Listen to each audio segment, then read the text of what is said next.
তদন্ত শেষ করে সকল দোষীদের গ্রেফতার করতে হবে। অবিলম্বে তদন্ত শেষ করে সকল দোষীদের গ্রেফতার করতে হবে। অবিলম্বে বিচার প্রক্রিয়া শুরু করে দোষীদের ফাঁসির আদেশ দিতে হবে। অবিলম্বে অভিযুক্তদের ফাঁসির ব্যবস্থা করতে হবে। তৃণমূল কংগ্রেস দোষীদের শাস্তির দাবিতে লড়ছে। মমতা বন্দ্যোপাধ্যায় তৃণমূল কংগ্রেস দোষীদের বিরুদ্ধে লড়ছে। তৃণমূল কংগ্রেস মন্ত্রী না মানব না। রাজ্যে রাম বামের অসুবিধা ধ্বংস হোক। রাম বামের অসুবিধা ধ্বংস হোক। তৃণমূল কংগ্রেস আর্থিকের কেন্দ্রের দোষীদের গ্রেফতার করতে হবে। আর্থিকের নৃশংস কেন্দ্রের দোষীদের গ্রেফতার করতে হবে। তৃণমূল কংগ্রেস দোষীদের ধরে অবিলম্বে ফাঁসির ব্যবস্থা করতে হবে। তৃণমূল কংগ্রেস তৃণমূল কংগ্রেস তৃণমূল কংগ্রেস দোষীদের বিরুদ্ধে রাজপথে নেমে লড়াই করছে। তৃণমূল কংগ্রেস দোষীদের সাথে না হচ্ছে চলবে। তৃণমূল কংগ্রেস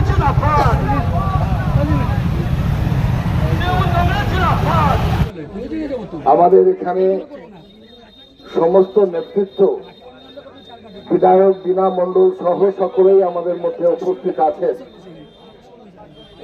আপনারা সম্প্রতি দেখেছেন যে একটা চক্রান্ত চলছে একটা ঘটনাকে কেন্দ্র করে। আরজি করে যে নিন্দনীয় ঘটনা ঘটেছে সেটা ভাষায় প্রকাশ করা যায় না। আমরা এর তীব্র প্রতিবাদ করি। তৃণমূল কংগ্রেসের পক্ষ থেকে আমাদের নেত্রী মমতা বন্দ্যোপাধ্যায় তিনিও রাস্তায় নেমে প্রতিবাদ করেছেন। আজকে সেই অবস্থায় আমরা দেখলাম যে ঘটনাটা ঘটালো, একজনকে গ্রেপ্তার করলো পুলিশ। পশ্চিমবঙ্গ রাজ্য সরকারের পুলিশ একজনকে গ্রেপ্তার করলো।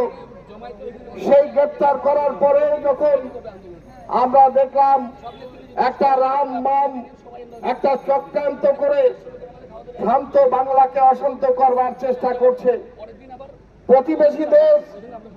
প্রতিবেশী দেশ সেখানে একটা চক্রান্তের কারণে সেখানে যেমন একটা উত্তাল হয়েছে, আমরা দেখতে পাচ্ছি যে ঠিক অনুরূপ ভাবে বাংলাকে, পশ্চিমবঙ্গকে একেবারে অনুরূপ ভাবে অশান্ত করবার একটা চক্রান্ত তৈরি হলো রামবামের মধ্য দিয়ে।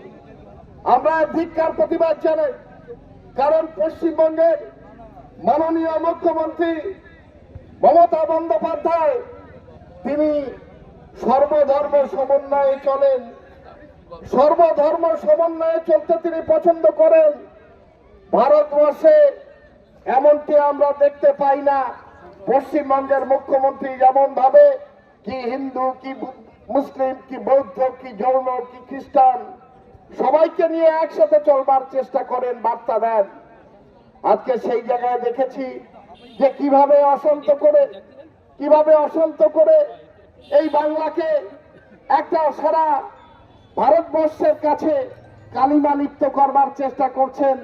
শুধু বাংলা নয়, ভারতবর্ষ নয়, সারা পৃথিবীর কাছে কালিমা লিপ্ত করবার চেষ্টা করছেন। মমতা বন্দ্যোপাধ্যায়ের যে উদার নীতি, সেই নীতিকে ছোট করবার চেষ্টা করছেন। তার বিরুদ্ধেই আমরা আজকে রাস্তায় নেমেছি। শোরনগরের তৃণমূল কংগ্রেসের কর্মীরা রাস্তায় নেমেছি। একটা ঘটনা, কড়া পদক্ষেপ নেওয়া হয়েছে। সিবিআই তদন্ত চাইছিল, সিবিআই তদন্ত দেওয়া হয়েছে, তথাপিও তাতেও শেষ নেই। এরপরে কি বলছেন? এরপরে আমরা দেখলাম যে আজকে মধ্যরাতে আরজিকর হসপিটাল, যেটা উত্তর 24 পরগনা আমরা বাস করি, আমাদের পরিষেবা দেওয়ার হসপিটাল হচ্ছে স্টেট হসপিটাল, হচ্ছে আরজিকর হসপিটাল। এই হসপিটালে যেভাবে ভাঙচুর করা হলো, যেভাবে ধ্বংস করে দেওয়া হলো একটা সরকারি প্রতিষ্ঠানকে, আমরা 100 কোটি টাকা ধ্বংস হয়ে গেছে, সরকারি সম্পদ নষ্ট হয়ে গেছে। এবং এর কারণে আজকে বিভিন্ন জায়গায় আন্দোলন শুরু হয়ে গেছে। ডাক্তাররা পরিষেবা থেকে সাধারণ গরিব মানুষকে বঞ্চিত করেছে।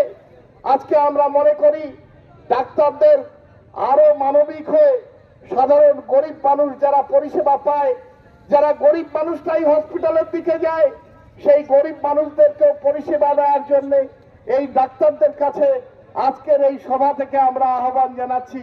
এবং পাশাপাশি ধিক্কার জানাই আজকে একদিকে রামবাবার চক্রান্ত আর অন্যদিকে আর্জি করে যে নারকীয় ঘটনা, যে তাণ্ডব চালিয়ে ভাঙচুর করে দিয়ে সরকারি সম্পদকে নষ্ট করে দিয়ে উত্তর 24 পরগনা জেলা সহ আমাদের স্বরূপনগর সহ বহু মানুষের যারা পরিষেবা চিকিৎসা পরিষেবা থেকে বঞ্চিত করলেন, তাদের প্রতি আমরা ধিক্কার জানাই।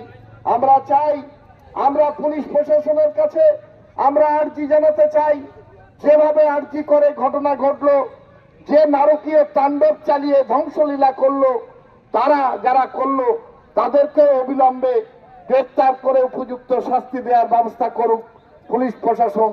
এবং পাশাপাশি যিনি বা যাহারা এই ঘটনা সংঘটিত করে একজন ডাক্তার একজন মহিলাকে নিগৃহীত করে তাকে খুন করলো, তার বিরুদ্ধেও আমরা চাই যে ফাঁসি হোক।